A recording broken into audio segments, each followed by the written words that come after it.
हरे कृष्ण समस्त को गौर पूर्णिमा उत्सव हार्दिक शुभेच्छा और शुभकामना। हरि बोल।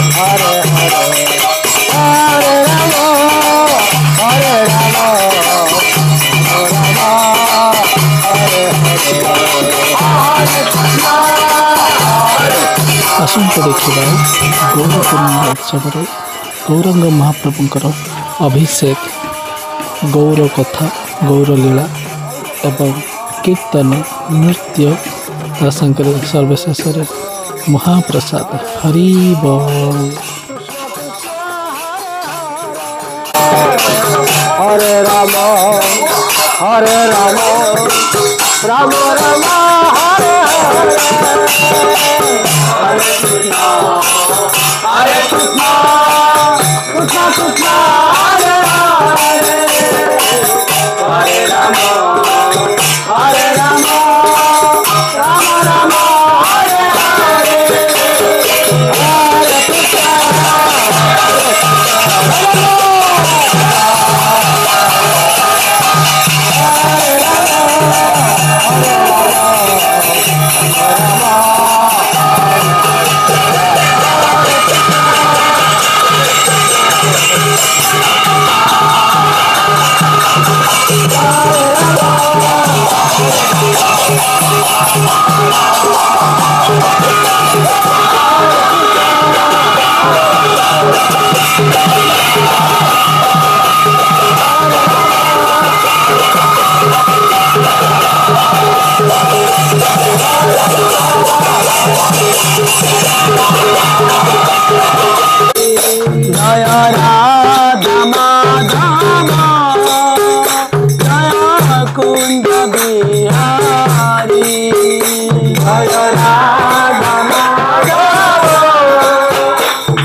गोपी जन वल्लभ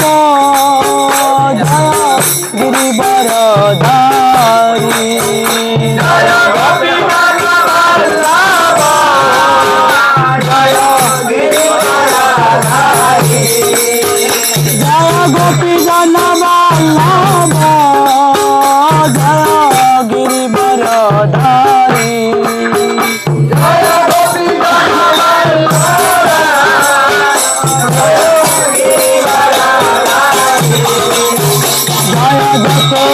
नंदन भज जन रंजन नंदन भज जन रंजन यमुना तीरा बनचारी यमुना तीरा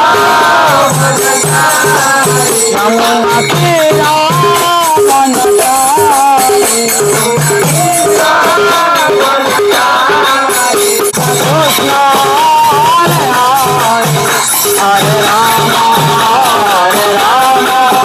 राम राम हरे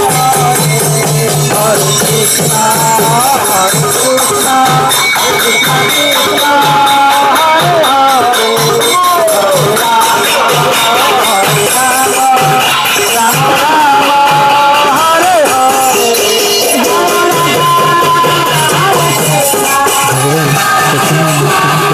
आविर्भाव दिन में किसी लीला और किसी कथा। हरि बोल।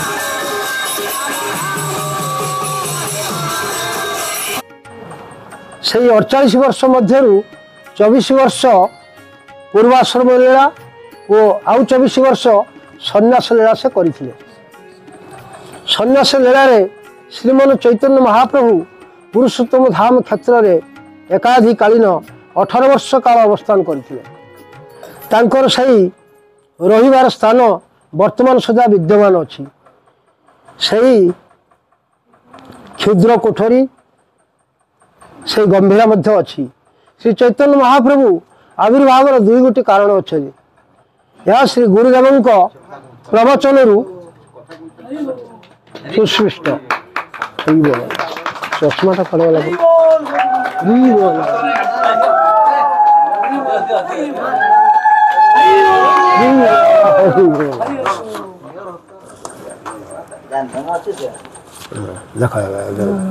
प्रेम पुरुषोत्तम श्री गौरांग महाप्रभुंकर आविर्भाव दुईट कारण अच्छी अंतरंगा और बहिरंगाकार कारण। बहिरंगार कारण युग धर्म प्रवर्तन युग धर्म को परिवर्तन करने एवं प्रेम दान यह जीव जगतर जीव जगत यही कारण थिला मात्र निजर त्रिविध वाणी पूरण करने निमंते अंतरंगार कारण भगवान श्रीकृष्णकर त्रिविध वांछा अपूर्ण थिला।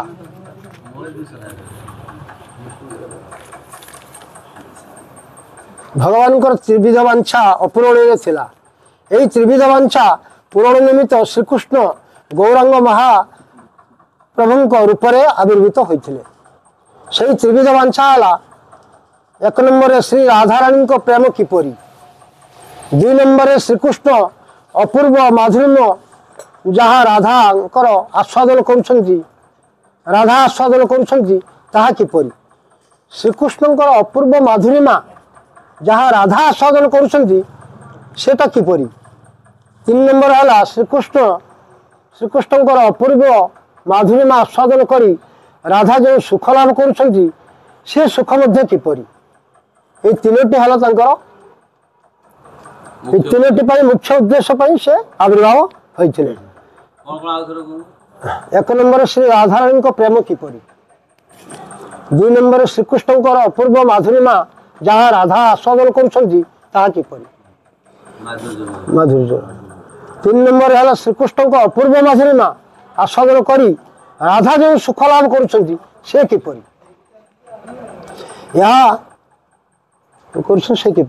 यहाँ कृष्ण किपरि जानवे मात्र ये त्रिविध वांछा श्रीमती राधाराणी संपर्कित अटे।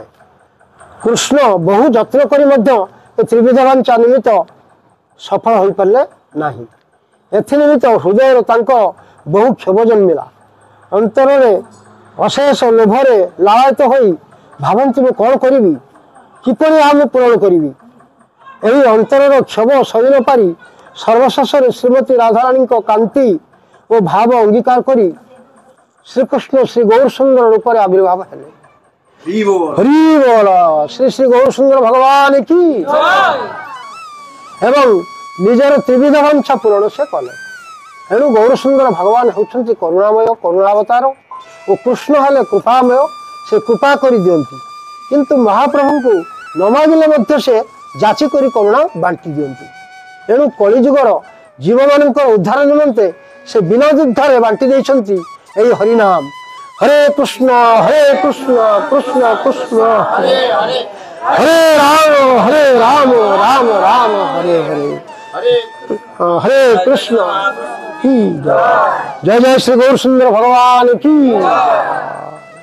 तो आज डेट पर आज विशेष कर जो महाप्रभु आविर्भाव तिथि तो तिथि विशेषकर महाप्रभु जो आविर्भाव होती ये युग धन्य प्रत्येक सत्य त्रेता द्वापर कली महाप्रभु आसती केते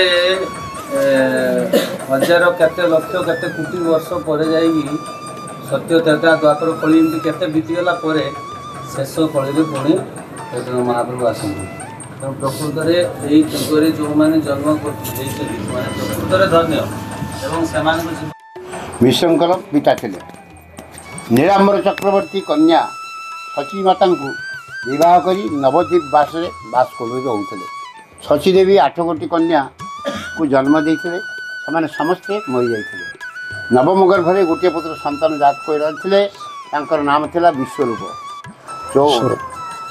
10म गर्भरे चैतन्य महाप्रभु जन्मग्रहण कले। 1407 शताब्दी फाल्गुन मास पूर्णिमा तिथि संध्या समय सिंह लग्न श्री चैतन्य महाप्रभु जगन्नाथ मिश्र एवं शचीदेवी पुत्र रूपे से आविर्भूत हेले। श्री चैतन्य महाप्रभु को विद्वान पंडित एक ब्राह्मण माने अनेक उपहार नहीं नवजात शिशु को देखा आसी। नीलांबर चक्रवर्ती जड़े महान शास्त्रज्ञ थे से एक जन्मकुंडली प्रस्तुत करते गणना अनुसार से जापारे जे शिशुटी एक महान पुरुष अटंती पवित्र नाम हरे कृष्ण करी जन्मग्रहण करते जन्म समय चंद्रग्रहण ହୋଇଥିଲା। ଆନନ୍ଦରେ ସମସ୍ତେ ହରି ହରି ଗାନ କରୁଥିଲେ। ବାଲ୍ୟକାଳରେ ମହାପ୍ରଭୁ କ୍ରନ୍ଦନ କରୁଥିବା ସମୟରେ କୃଷ୍ଣ ଏବଂ ହରିଙ୍କ ପବିତ୍ର ନାମ ଶ୍ରବଣ କରିବା ମାତ୍ରେ କାନ୍ଦିବା ବନ୍ଦ କରିଦେଉଥିଲେ ଏବଂ ମହାପ୍ରଭୁଙ୍କୁ ଗୌର ହରି ବୋଲି ଡାକୁଥିଲେ। ବିବାହ ପରେ ଯୌବନ ସମୟ ଆରମ୍ଭ ହେଲା। ସେ ସମସ୍ତଙ୍କୁ ହରେ କୃଷ୍ଣ ଗାନ କରିବାକୁ ପ୍ରବର୍ତ୍ତାଇଥିଲେ। ପୌଗଣ୍ଡ ସମୟରେ ବିଦ୍ୟା ଶିକ୍ଷା କରିଥିଲେ। ଶିଷ୍ୟମାନଙ୍କୁ ବିଦ୍ୟା ଶିକ୍ଷା ଦେଉଥିଲେ। କୃଷ୍ଣଙ୍କର ପବିତ୍ର ନାମରେ ବ୍ୟାଖ୍ୟା କରୁଥିଲେ। ଶ୍ରୀମଦ୍ ଭାଗବତରେ ଲେଖା ଅଛି ନବଦା ଭକ୍ତି। ଏହି ନବଦା ଭକ୍ତିର ଅନୁଶୀଳନ ପାଇଁ ନବଦ୍ୱୀପରେ ଭିନ୍ନ ଭିନ୍ନ ଦ୍ୱୀପ ରହିଛି। ଅନନ୍ତଦ୍ୱୀପ, ସୀମନ୍ତଦ୍ୱୀପ, ଗୋଦ୍ରୁମଦ୍ୱୀପ, ମଧ୍ୟଦ୍ୱୀପ, ପୋଲଦ୍ୱୀପ, ଋତୁଦ୍ୱୀପ, ଜହୁଦ୍ୱୀପ, ଗୋଦ୍ରୁମଦ୍ୱୀପ, ରୁଦ୍ରଦ୍ୱୀପ। ମହାପ୍ରଭୁ ଯୁବାବସ୍ଥାରେ ସମସ୍ତ ଦ୍ୱୀପର ସଂକୀର୍ତ୍ତନ ଦଳ ନେଇ ପ୍ରଚାର କରିଥିଲେ। ମହାପ୍ରଭୁ 24 ବର୍ଷ ନବଦ୍ୱୀପ ମାୟାପୁରରେ କଟାଇଲେ। 24 ବର୍ଷ ପରେ ସନ୍ନ୍ୟାସ ଗ୍ରହଣ କରି ଭକ୍ତମାନଙ୍କ ସହ ଜଗନ୍ନାଥପୁରୀରେ କଟାଇଲେ। 13 ମାସ ପର୍ଯ୍ୟନ୍ତ ମହାପ୍ରଭୁ ଜନ୍ମ ହୋଇନଥିଲେ। ଭଗବାନ ଜନ୍ମ ହେବେ, ତେଣୁ ଚନ୍ଦ୍ର ଲୁଚି ରହିଥିଲେ, ସମସ୍ତେ ଦେଖିପାରିବେ। ବିଶ୍ୱମ୍ବର ଜନ୍ମ ହୋଇଥିଲା। 10 ମାସ ପରେ ନିମାଇ ବିଶ୍ୱମ୍ବର ଜନ୍ମ ହୋଇଥିଲା। ସେ 2003ରେ ସନ୍ନ୍ୟାସ ନେଲେ। ଈଶ୍ୱର ପ୍ରଭୁଙ୍କ ଠାରୁ କାଶୀନାଥ ପଣ୍ଡିତଙ୍କ ଝିଅ ବିଷ୍ଣୁପ୍ରିୟା ବିଶ୍ୱରୂପ ସନ୍ନ୍ୟାସ ନେଇ ପଢ଼ାଇଲେ। ମହାପ୍ରଭୁଙ୍କର ନାମ ବିଶ୍ୱମ୍ବର। ସେ ହେଉଛି ବିଶ୍ୱରୂପ, ଯିଏ ତାଙ୍କର ବଡ଼ ଭାଇ ବିଶ୍ୱମ୍ବର। ଇଏ ହେଉଛି ବିଶ୍ୱମ୍ବର ହେଉଛନ୍ତି ମହାପ୍ରଭୁଙ୍କର। ହରେ କୃଷ୍ଣ। ଆଉ ଗୋଟେ ଲୀଳା ଅଛି ତାଙ୍କର। ଶରତକାଳୀନ ପୂର୍ଣ୍ଣିମା ତିଥିରେ ଆଟୋଟା ମନ୍ଦିର ନିକଟସ୍ଥ ସମୁଦ୍ର କୂଳରେ ମହାପ୍ରଭୁ ବିତରଣ କରୁଥିଲେ।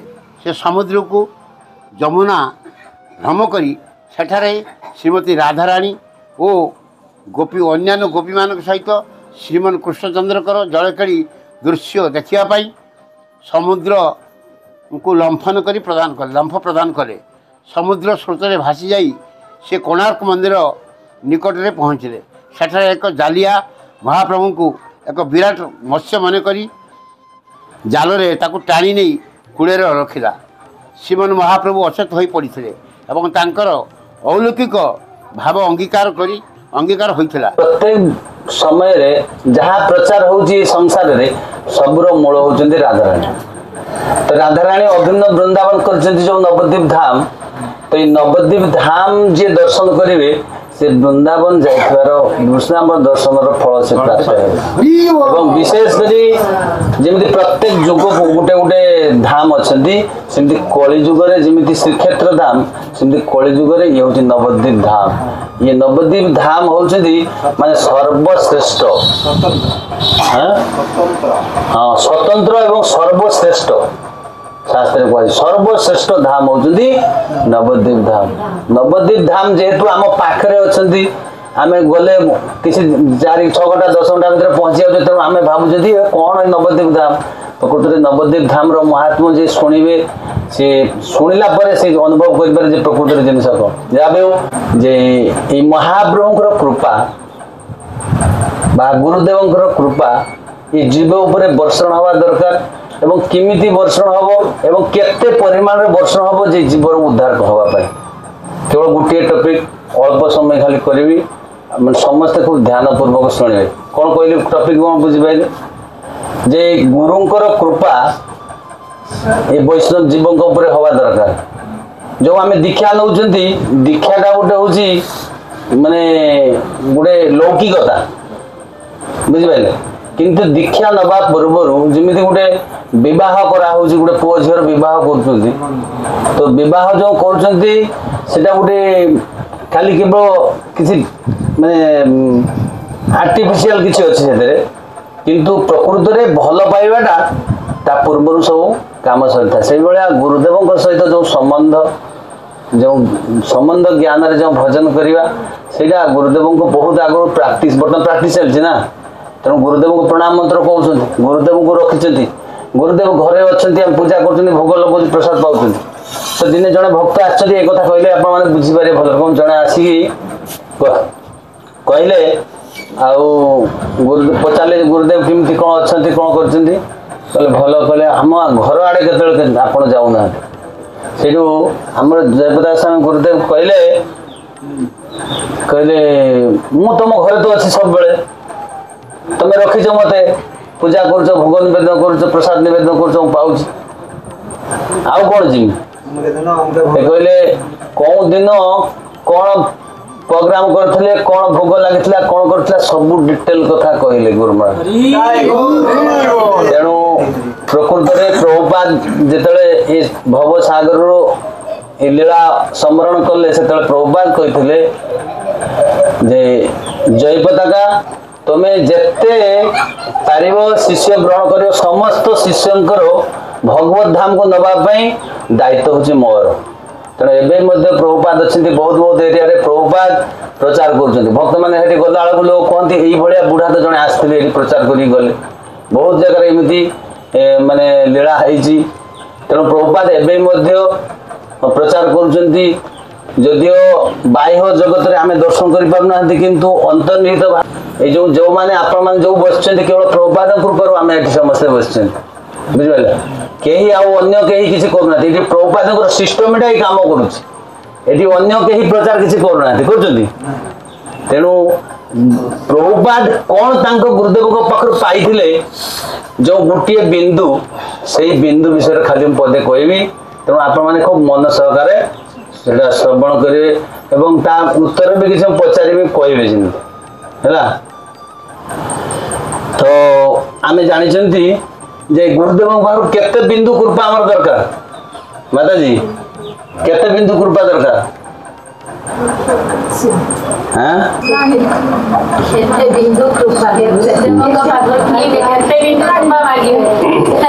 तो विशेषकर आमर भक्तनाथ ठाकुर कहते गोटे बिंदु कृपा बिंदु दिया करो एही दासे तुण अपेक्षा अतिहीन एटा गाई देले खूब सहज ना माने कौन कहते जे कृपा बिंदु दिया ये कृपा बिंदुटा कौटी देवे गुरु महाराज कृपा बिंदु दिया करो यही दासे यही दास को यही कृपा दिंतु कौन दे करेंगे ना तृणपेक्षा अतिहीन प्रकृत घास ठू आहरी घास केते माड़ी जाऊँ आमको पदे किए कहीदेला आम कौन कर उछली जाऊँ सागे सागे ना हाँ तेणु वैष्णवर गुण लेस मात्र आम पाखे ना तेणु गुरुदेव कृपा मिले तो बहुत दूर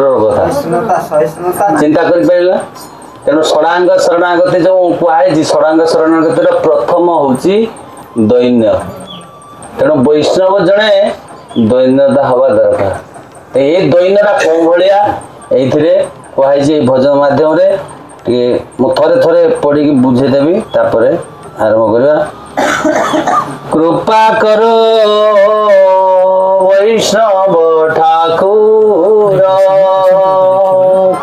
भगवान गौरांग महाप्रभुंकर अभिषेक हरि बोल।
हरे कृष्ण। समस्त भक्तों को बहुत बहुत धन्यवाद।